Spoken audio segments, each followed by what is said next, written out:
Bueno, ahora sí. Muchas gracias por la introducción. Estoy súper contenta de estar aquí con ustedes.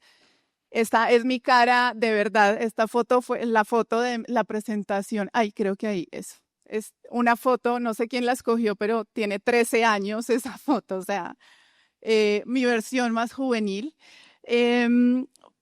La idea de esta presentación va a ser muy precisa. WGCN es una compañía que lleva 25 años haciendo pronósticos de consumo para diferentes categorías de producto. Fue muy conocida siempre en moda, pero digamos que cubre muchas otras categorías como tecnología, alimentación, belleza. Y esto es como mostrarles un poquito una foto de nosotros cómo vemos el 2026. Cuando nosotros hablamos de esa mirada hacia adelante, trabajamos mucho basados en esta metodología que es STEPIC y por eso se llama Impulsores STEPIC, que ya les voy a mostrar a qué corresponde. Hay una metodología que está desde los años 60, que es Sociedad, Tecnología, Medio Ambiente, Política, Industria, que es como los pilares que nos ayudan a entender qué cambios hay en el mundo. Lo que hizo WGCN fue agregar el pilar de la creatividad. ¿Por qué? Porque la creatividad para nosotros es un canal de progreso. Si ustedes ven, hoy decimos los niveles de confianza en los gobiernos, en las instituciones, o sea, en lo que es política o en las grandes corporaciones ha ido cayendo, pero en la creatividad todos tenemos un lugar de confianza distinto que nos permite, ¿no?, como manejar el cambio de maneras distintas. Entonces creemos que ese pilar de creatividad es fundamental en ese espacio. Para 2026 nosotros vemos que es un año de redireccionamiento. Ese redireccionamiento es, que ahora lo hablábamos con un par de personas y con Camilo, que necesitamos reconocer como ese paisaje, qué ideas están cambiando, qué ideas tradicionales están mutando. En la parte de tendencias es importante tener como esa visión de que no todo cambia de un momento a otro y uno necesita ir digiriendo y adoptando el cambio acorde a cómo va pasando. Entonces vemos que acá, si bien hay mucha polarización, creemos que hay un potencial muy grande en las alianzas con lo que pareciera lo opuesto a mí, y en ese lugar vemos que las formas de creatividad van a ser fundamentales, o esa inteligencia de la creatividad va a ser fundamental para el progreso. Estas son como los 6 pilares que tenemos para el día de hoy, que como ya les expliqué, cubren cada uno de estos de los impulsores STEPIC. Entonces voy a explicar rápidamente como cuál es el ambiente y algunos ejemplos de cómo lo estamos viendo expresado. El primero es el espectro etario. Nosotros ya hemos venido trabajando con este concepto desde hace varios años, le hemos seguido la pista y en este lugar creo que es interesante entender que los países se están desarrollando de formas distintas. Hay países todavía muy jóvenes, hay países que están mucho más, envejeciendo más rápido. Y en ese lugar creo que es muy importante entender que en esos rangos etarios cada vez tenemos que ser más multigeneracionales. Abrir ese espectro de no trabajar con diferentes generaciones, entender qué nos puede traer. Ya les voy a poner algunos ejemplos. En Asia, por ejemplo, vemos que para 2060 habrá 1.200 millones de personas mayores de 65 años. Y eso tiene implicaciones en, por ejemplo, qué pasa con una sociedad donde no hay tantos niños, ¿no? Entonces empiezan a surgir esas preguntas. Aquí, por ejemplo, conozco un proyecto, una profesora en la Universidad de los Andes, en el área de diseño, que hoy está trabajando con el diseño plateado. Ella ya hace, ¿no?, como mucho este trabajo de entender cómo es ese impacto y más allá de pensar como en ese lugar etario, es cómo yo puedo beneficiar a las comunidades en términos, ¿no?, de ese lugar generacional. Esto, por ejemplo, es una cifra en México donde vemos que el porcentaje, México sigue siendo, por ejemplo, un país joven, pero los rangos etarios han ido creciendo, ¿no? Entonces, cuando el promedio en los 2000 era 22 años, hoy ya es 34 años, el promedio de la población. Y eso hace que tengamos unas necesidades distintas. Otra cosa es el tema de cómo están viviendo las personas. Entonces vemos que en este caso el 46% de jóvenes entre 20 y 29 años aún viven con sus papás. Por ejemplo, en Corea del Sur es el 81% debido al costo de vida. Entonces estamos viendo que todavía hay personas en un rango de edad adulta que están viviendo con los papás.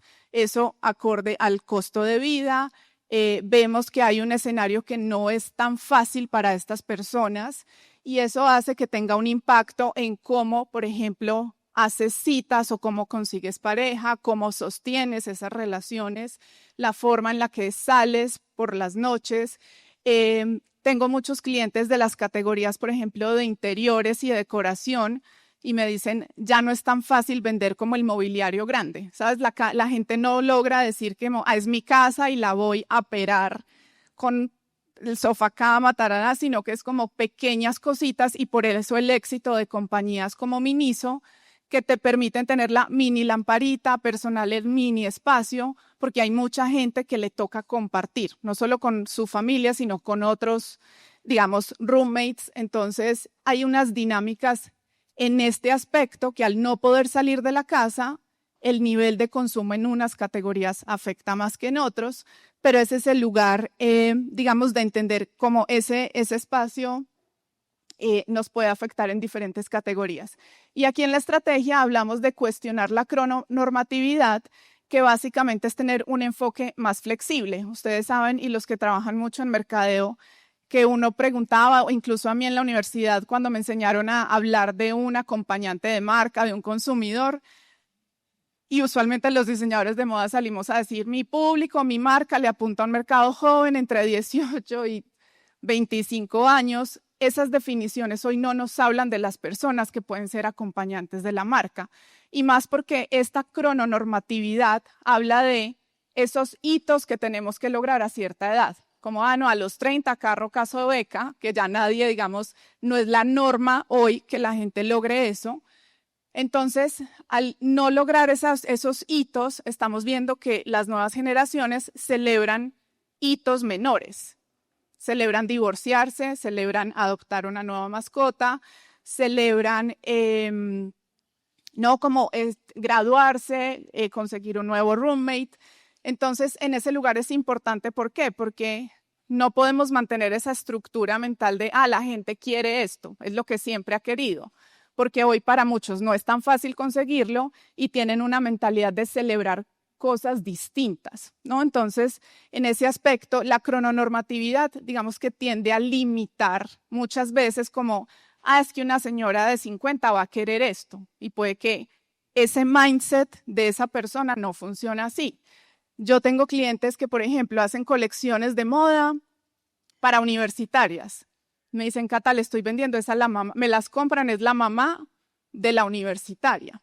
¿Eso qué quiere decir también? Que es más yo necesito entender esa mentalidad a nivel, ¿no?, distinto, no solo para esa edad la mujer piensa así, no, es como que hoy todo eso se replanteó y necesitamos entender a esos acompañantes de marca como en unos matices mucho más profundos y diferenciados. Entonces, cuando ya una empresa me dice, no, yo le hablo a un público joven entre 18 y 25, yo le digo, no me estás diciendo nada de tu acompañante de marca. Nada, o sea, necesito saber si es experimental, es más conservador, ¿no? ¿Dónde quiere aprender, qué quiere aprender? O sea, como que necesitamos entenderlo de esa manera. En este lugar de la crononormatividad que hemos visto en cambios, por ejemplo, antes las mujeres hablaban de congelar óvulos, como por allá a los 30, 35, por encima. Hoy en TikTok vemos que mujeres desde los 20 años ya están diciendo, por las cargas como de costo de vida, emocionales, sabe que yo voy a congelar mis óvulos desde ya, porque ni idea. Entonces, en ese lugar, por ejemplo, vemos un cambio importante. Vemos que aquí hay una idea muy, muy linda, que es el planeamiento urbano matriarcal. Y ese lugar desde lo matriarcal es mucho más reflexivo, por ejemplo. Y en ese espacio es cómo podemos pensar los espacios para que favorezcan a las personas, ¿no?, que están envejeciendo o a las ciudades que siguen teniendo, digamos, el tema de los niños, que son países jóvenes, pero que en lo urbano ni siquiera se les tienen en cuenta. Entonces, ese lugar matriarcal es muy interesante porque trae como ese matiz flexible y lo hemos visto como un concepto creciendo alrededor de diseño de espacios públicos. Cuando yo les digo un buen ejemplo, digamos, esto está muy enfocado el ejemplo en moda, pero es muy chévere porque nos ayuda a entender. Cuando yo les digo, la estrategia es trabajar con esa crononormatividad. FEMSE es una marca que dice, yo vendo ropa interior antifluido. Entonces le sirve a la persona menstruante y le sirve a la persona que tiene incontinencia urinaria. No, ellos no dicen como es para una mujer moderna, no, es como mi producto puede ser transversal a cualquier persona que necesite ropa interior antifluido. Entonces, en ese lugar yo además puedo crecer las audiencias de mi producto, por ejemplo, de mi proyecto, porque cuando yo arranco con ese lugar crononormativo, yo incluso ya me estoy limitando, ¿no? Entonces, es interesante yo cómo puedo abrir esa descripción para luego poder potenciarlo. Si ustedes entran al Instagram de esta marca, uno ve de todo, de verdad es como una diversidad, pero el producto y la necesidad están absolutamente claros. Tenemos también en estrategias promover estilos de vida descentralizados. En este lugar es crear productos y servicios adaptables que satisfagan diversos estilos de vida, donde hay, por ejemplo, acuerdos laborales flexibles, costo de vida cambiante, migración global y este lugar, digamos, de la diversidad, como que no llegar y decir, es que la gente vive así. No necesitamos ir a investigar un poquito más, ir a entender un poquito más cómo se hace. El segundo pilar, que es tecnología intencional, básicamente nos habla de cómo necesitamos poner todo este lugar tecnológico al servicio, ¿no?, de lo humano. Y en este lugar vemos que aunque hay unas proyecciones interesantes en términos de mercados de avatares, de todo este lugar, digamos, de inteligencia artificial que está permitiendo tener más recursos en ese espacio, es importante que haya una visión como desde la ética también, ¿no? Cómo esto nos ayuda a traer proyectos mucho más transparentes. En este lugar, por ejemplo, tenemos como estrategia utilizar los sellos de autenticidad para combatir la desinformación. Todos sabemos que hoy las imágenes, la información generada en cualquiera de estas herramientas de inteligencia artificial, es difícil saber quién las hizo, si son de verdad o no de la marca. Es decir, cómo podemos trabajar en ese lugar y garantizar que la información que está ligada, por ejemplo, a mi marca, a mi proyecto, a mi empresa, tiene un sello de garantía o de originalidad, ¿no? Es como a varias marcas les ha pasado que empiezan a salir por ahí imágenes, videos y dicen, no, eso no lo hicimos nosotros o no es de nosotros, eso lo hizo alguien, un usuario X de Internet. Pero es eso, es trabajar en cómo yo voy a garantizar la transparencia y la autenticidad de un contenido, de una campaña, de lo que se trabaja dentro de los proyectos. Y este tipo de imágenes, digamos que ya hemos visto, ¿no?, mucho, como incluso personas que están mucho más entrenadas para verificar, por ejemplo, datos, pues no lo hacen y caen como en estas fake news. Entonces, nosotros lo vemos más ligado como a ese lugar de yo cómo puedo utilizar todo eso para que podamos ser mucho más eficientes, transparentes y éticos. Este es un ejemplo de Adobe, que ellos crearon un sello donde le ponen a las imágenes que son creadas con inteligencia artificial ese sello, digamos, para decir, no, esto tiene estos filtros, y en ese lugar empiezan a surgir normativas donde la gente, por ejemplo, los creadores de contenido van a tener que poner el tag de en dónde están utilizando inteligencia artificial en creación de imágenes, en contenido, para tener ahí más transparencia. Y otra estrategia es adoptar una mentalidad tecnorrealista, que básicamente es un punto intermedio entre el que es súper optimista de la tecnología, el que es más detractor y le tiene miedo, sino como ese punto intermedio que es, bueno, de todo esto que está pasando, yo cómo lo puedo, ¿no?, ajustar a mis necesidades y cómo puede traer un beneficio real dentro de la compañía. Ay, perdón que aquí. Un ejemplo práctico es este de Nightshade, que es una aplicación que, por ejemplo, ayuda a proteger el trabajo artístico de ilustradores. Ustedes saben que con estas nuevas herramientas uno sube una foto, replica y hace todo muy fácil. Entonces, esto tiene un programa que hace como una codificación de los como píxeles de los códigos para que la inteligencia artificial no pueda aprender, ¿no?, como o rastrear un estilo o como un trabajo original de un artista. Eso cada vez va a ser más complejo, pero hay que, ¿no?, tener como en cuenta esos lugares de cómo ese lugar de proteger lo humano es importante. Hace poquito escuchaba a Yolanda Reyes, que es una persona muy importante en la literatura colombiana, sobre todo en literatura infantil, y ella decía en un discurso de graduación para una universidad en Bogotá, como que a los chicos les dijo, no dejemos robarnos la palabra inteligencia para lo artificial. La inteligencia es humana, ¿no? Y es como el rasgo que nos caracteriza y nos diferencia de muchas otras cosas. Entonces, no perdamos también en el lenguaje ese lugar de como darle como todo ese espacio de que eso es lo inteligente y nosotros nos quedamos ahí como aprovechando esa inteligencia. Eso fue construido con inteligencia humana y tiene que seguir beneficiando la inteligencia humana. Y vamos a ver que para 2026 también en algunos mercados va a ser importante este YOLO, que es como el placer o el gozo de desconectarse. Ustedes saben que estamos todos con una sobredosis de información y hemos visto como unos comportamientos emergentes donde la gente sí decide como apagar notificaciones o de verdad poner en pausa el consumo de ciertas redes, porque nos ayuda a volver a conectar con el presente. Entonces va a ser un lugar importante.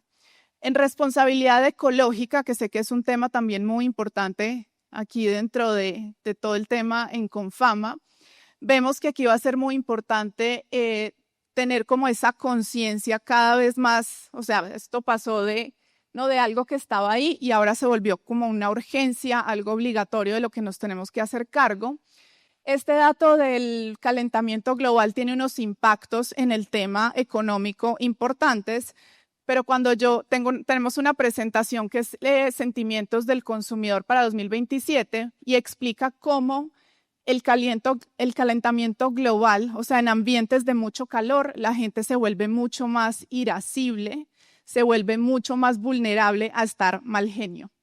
Entonces, es importante porque ellos decían, es súper inequitativo además, porque muchas de las personas que están más expuestas a estos nuevos niveles de calor son fuerzas laborales que están allá en la calle dándole. Entonces decía que podría haber mucha más ira y rabia en la gente solo por el hecho de que el planeta no esté más caliente. Entonces eso parece como una minucia, pero el ambiente general conecta desde muchos lugares.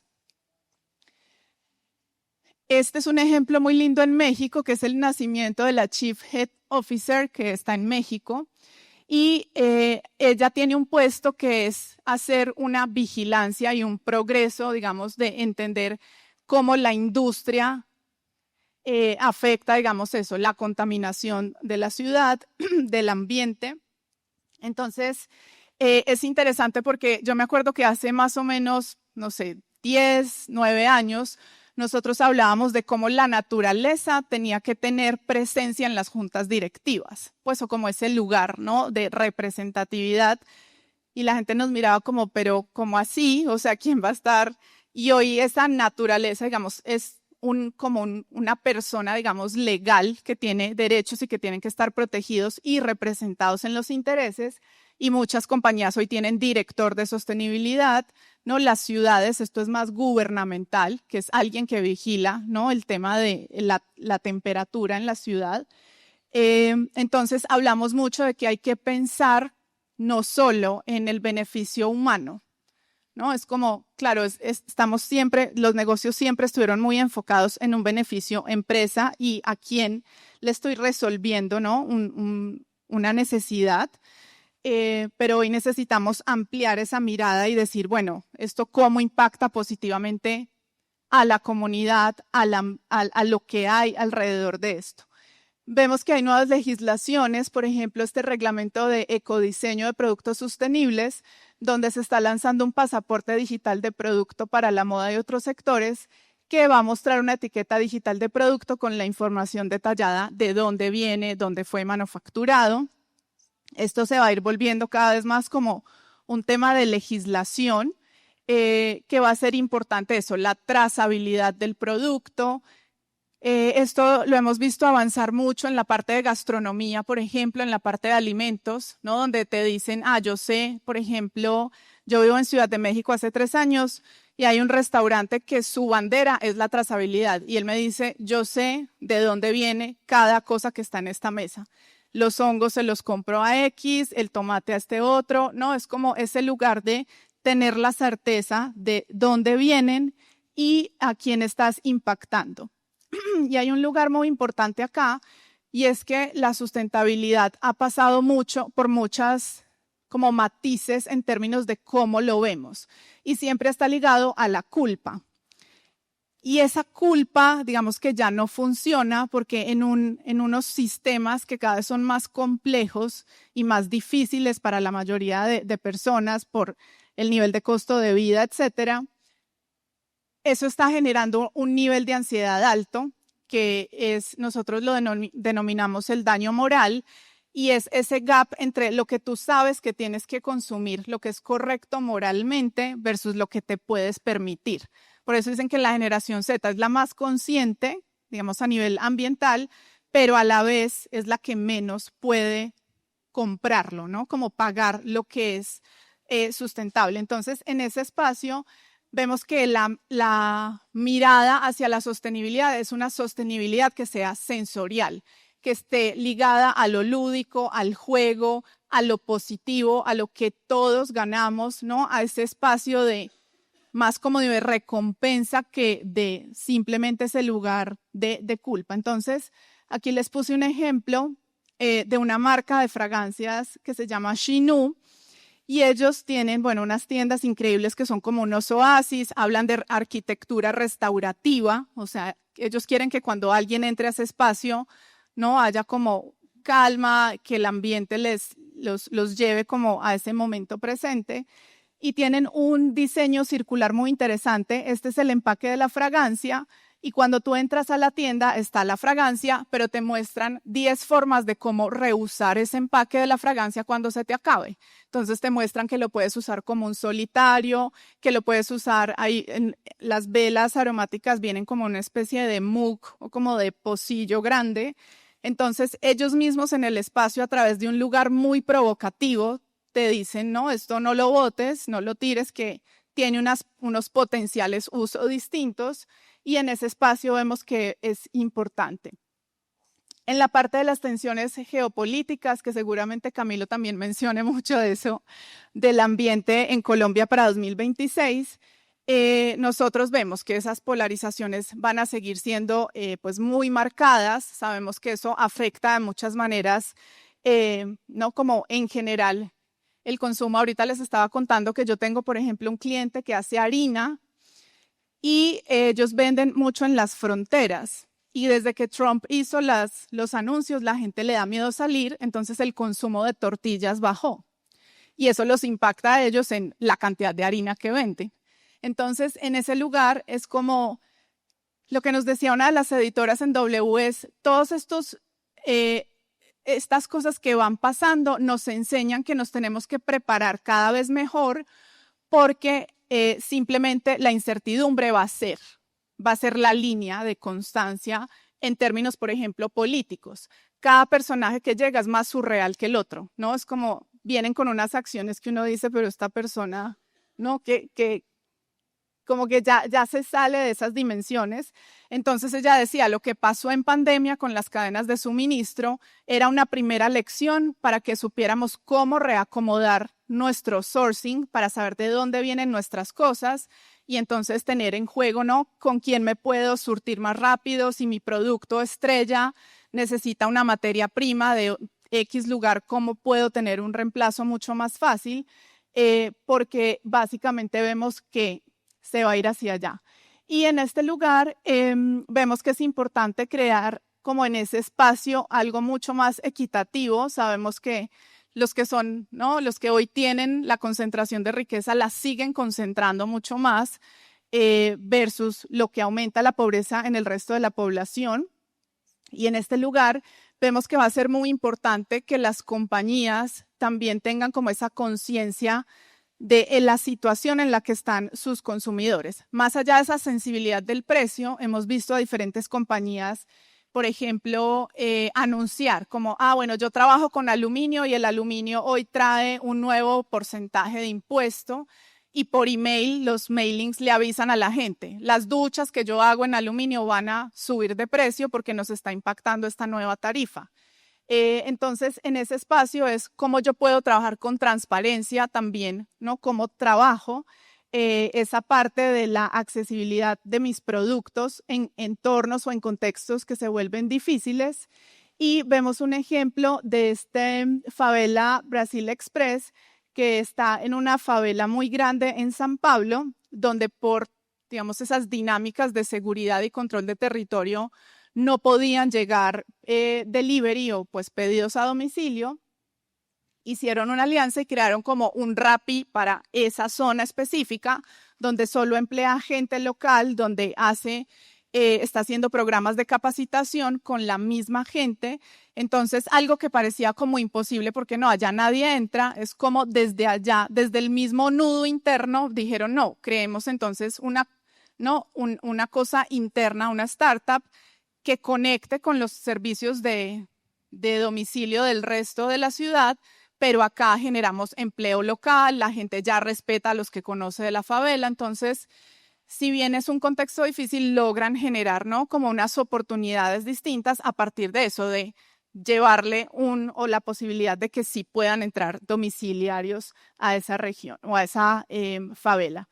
Y acá hablamos también de ese lugar del futuro sin fronteras, básicamente era lo que les decía ahorita y es cómo podemos aprovechar zonas francas, las alianzas con empresas locales, centros de distribución regionales, para que las marcas puedan acceder también a nuevos mercados. Creo que es interesante en ese lugar, como les decía al principio, no sesgarnos como, no, esta es mi competencia o esto hace lo opuesto a mí, cómo yo puedo ir siendo cada vez más sensible a ese lugar de conectar y ofrecer servicios complementarios nos ayudan a potenciarnos. Que en la moda, por ejemplo, hemos visto ejemplos muy bellos donde las marcas que son hoy pequeñas trabajan con la de accesorios o entre ellas mismas se promueven y cuentan como, este es el dueño de esto y hace esto. Entonces, creo que ese lugar de colaborativo más que lo competitivo va a ser lo que ayude a impulsar el mercado y que ayude también a abrir oportunidades. Este es un ejemplo de MrBeast, que es este influenciador que, digamos, trabaja mucho con lo viral para poder también consigue recursos para hacer como obras benéficas y acaba de firmar ahorita en octubre firmó un contrato muy grande con Televisa, donde crearon una cosa que se llama Copa de Creadores 1x1, donde van a estar las grandes figuras del mundial jugando 1 contra 1 y lo que genere esa copa lo van a reinvertir para generar pues como una infraestructura deportiva en esas comunidades donde van a jugar. Entonces, como les decía al principio, ese lugar de más allá del beneficio del negocio y cómo impacto otros lugares, cada vez va a estar más presente como en los proyectos y en las iniciativas.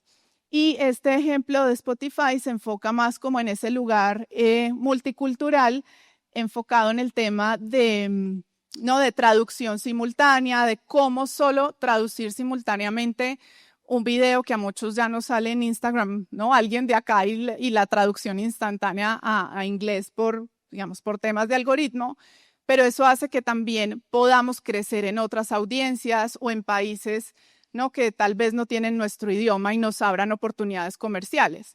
Se los digo porque yo, ahora que estoy en México, veo mucho ese potencial. Por ejemplo, la Semana del Diseño es una semana muy potente, pero cuando yo estaba con la periodista de WGCN, que es británica, no había una palabra en inglés en ese espacio y ella no hablaba nada de español. Entonces, en ese lugar, por ejemplo, solo cuando yo le expliqué cada proyecto, le daba contexto de todo, ella me decía, no puedo creer que nunca hubiéramos cubrido este evento en WGCN, ¿no? Como que es una plataforma muy global, muy centrada igual en Reino Unido, Europa, Estados Unidos, como mirando tendencias. Y ella decía, la riqueza que estoy encontrando aquí es de otro nivel. Pero eso, solo la barrera del lenguaje, ella ya estaba como, ¿sabes? Como, sí, está muy cool esa mesa. Pero cuando yo le decía, no, es que es de una piedra específica que hay en México, que está ligada a tal comunidad en Chiapas, ella era como, o sea, wow, la historia de la mesa, pero si no hay ese lugar, ¿no? Del lenguaje, pues entonces es importante el tema de la comunicación también y cómo podemos cruzar esas barreras multiculturales. Y construyendo mundos, que es el de la creatividad, que nosotros lo vemos como la imaginación estratégica, como el lugar clave para resolver, digamos, como esos problemas del mundo. Vemos que hay un espacio muy importante porque el mundo y muchas veces el tema del comportamiento, del marketing, le encanta sacar como, es que no sé, la generación Z es tal cosa, ¿no? Como definiéndolo por unas etiquetas. Y ahí nosotros vemos que hay unas oportunidades importantes entendiendo más como esa profundidad de los matices en cada uno de los perfiles. Entonces, aquí vemos que muchos de esos jóvenes de generación Z prefieren incluso socializar, ¿no? Cara a cara para ciertas cosas. Entonces, les gusta mucho visitar espacios comerciales donde pueden compartir y socializar y no ver como con ese prejuicio. Por ejemplo, esos espacios de videojuego muchas veces también son el lugar para abrir conversaciones que no, cara a cara no se dan. Entonces es como todo el tiempo ese equilibrio y se los digo porque cuando yo veo a mi hijo en Fortnite, que están hablando todos los niños, ahí hablan de la niña que les gusta o de tal profesor que hizo, no, como que ahí hay una cosa que luego en el día a día no logran conversar. Entonces es como trabajamos con esa oportunidad desde lo creativo y cómo podemos hacer mucho más inclusivo también desde este lugar creativo. Como les decía, necesitamos ampliar la perspectiva. Hace poco estuve en un evento que es de licenciamiento y la primera charla la dio como el jefe global de marketing de Mastercard y me pareció increíble porque él decía, nosotros solo con diseñar la tarjeta con la muesquita, o sea, esas muesquitas es la de débito es redondita, la de crédito tiene otro corte angular, para personas invidentes porque las personas que no pueden ver no sabían qué tarjeta era cuál. Solo ese aspecto de diseño les potenció el consumo de Mastercard a nivel global, pero de una forma demente, o sea, él daba unas cifras impresionantes. Y él decía, al final, claro, eso trae un beneficio comercial, pero estábamos como que empezamos a encontrar esas oportunidades de verdad, una persona ciega, ¿cómo sabe cuál es la tarjeta? No, pues se aprende el numerito, ¿sabes? Es como, y eso lo hemos visto en otros lados, en empaques, por ejemplo, muchas marcas están empezando a pensar en los problemas de movilidad de las manos de las personas, ¿no? Como no solo una artritis, hay personas que simplemente se les dificulta por un tema de neurodiversidad. Solo cambiar la tapa de un labial, de una crema, ya es como el cambio absoluto para ese consumidor, pero además le abre y le potencia la audiencia a la marca. Entonces creo que es muy interesante cuando hablemos de inclusivo, no pensemos en color de piel o en la talla, o sea, seamos mucho más sensibles en esa diversidad que tenemos como humanos. Y crear lenguajes adaptados a nuevos mundos. Seguramente a los que también tienen hijos adolescentes son como yo, que uno ya no les entiende si les fue bien o mal, que es como, ¿no? Todo en un lenguaje muy codificado. Pero creo que es interesante en ese espacio también crear nuevas palabras y nuevas definiciones para ese mundo que queremos. Nosotros en WGCN siempre hemos tenido mucho cuidado, digamos, con cómo se nombran los conceptos, las tendencias, porque el lenguaje crea los mundos que queremos. Entonces, es importante ir, ¿no?, ampliando ese léxico, entendiendo cómo podemos conectarlo también con el de las nuevas generaciones. Y tenemos aquí un ejemplo de esa expansión y ese lugar inclusivo también desde la creatividad. Estos son de Ulta Beauty, que es una comercializadora de productos de belleza. Hizo un podcast o una alianza con esta Mel Robbins, que tiene uno de los podcasts más escuchados en el mundo, y les dieron como un curso específico a todo el equipo de Ulta, cómo trabajarlo en ellos y luego cómo trabajarlo también en las tiendas. Ustedes saben que en esos lugares donde se vende belleza es como muy delicado también lo que puedes crear, comentar en las susceptibilidades de cada persona. Entonces les hicieron como un entrenamiento de cómo respetar la diferencia, nunca asumir que una piel con lunares es anormal o una piel con pecas es como que quiero borrar las pecas, ¿no? Entonces ese lugar también, por ejemplo, desde lo comercial y en un entrenamiento de ventas es fundamental. Y ahí pues puede llegar incluso al tema del producto.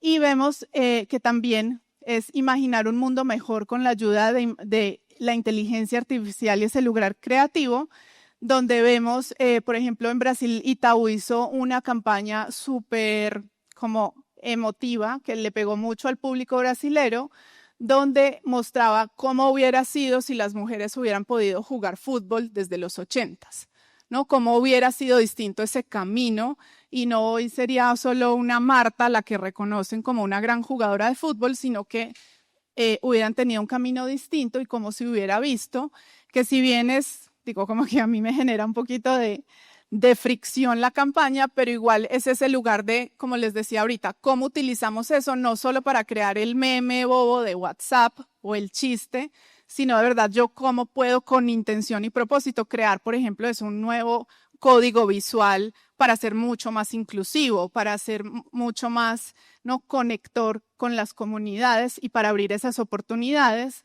Y tenemos una exhibición que hicieron los de World Wide Fund, donde trabajaron mucho también con inteligencia artificial y crearon una exhibición mostrando, ¿no?, como esas posibilidades que tenemos en un lugar más como esperanzador. Y otra cosa que venimos hablando también desde hace unos años es este lugar de la perfección en la era de la posverdad, que es este lugar de, si bien hemos tratado de avanzar mucho en esa conciencia de diversidad, ¿no?, de cuerpos, de personas, etcétera, estas nuevas herramientas, si tú le dices, quiero una mujer bonita, te saca la rubia, gringa, súper ojiazul, ¿no?, blanca. Entonces, ¿cómo tenemos también esa responsabilidad de cómo estamos entrenando esos nuevos sistemas con esas visiones ¿no?, de diversidad y de inclusión? Donde aquí esta chica se volvió pues muy famosa porque ella le pidió a una de estas herramientas como haz una foto profesional de mí para un currículum y esta es la foto de ella y le cambió el color de los ojos, le alisó un montón la piel.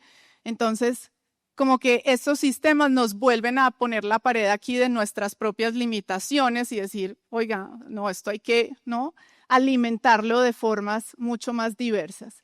Estos son los puntos de acción, que es adoptar una perspectiva sin tener en cuenta la edad, que es el tema crononormativo, defender la verdad y la transparencia, recompensar los esfuerzos éticos de los consumidores, pensar cómo podemos hacer activismo desde lo creativo, desde la imaginación y anticipar el crecimiento de las economías paralelas. Esto es un mega resumen, o sea, fui lo más precisa posible, es un reporte que es mucho más amplio. Aquí en este código QR hay un reporte de las emociones futuras del consumidor ya mirando 2027 y lo pueden descargar de ahí. No es de la temática de la charla, sino que conecta ya como con el comportamiento de consumidor y ahí trae como perfil de consumidor y algunas estrategias. Entonces, bueno, muchas gracias por la atención, por el espacio.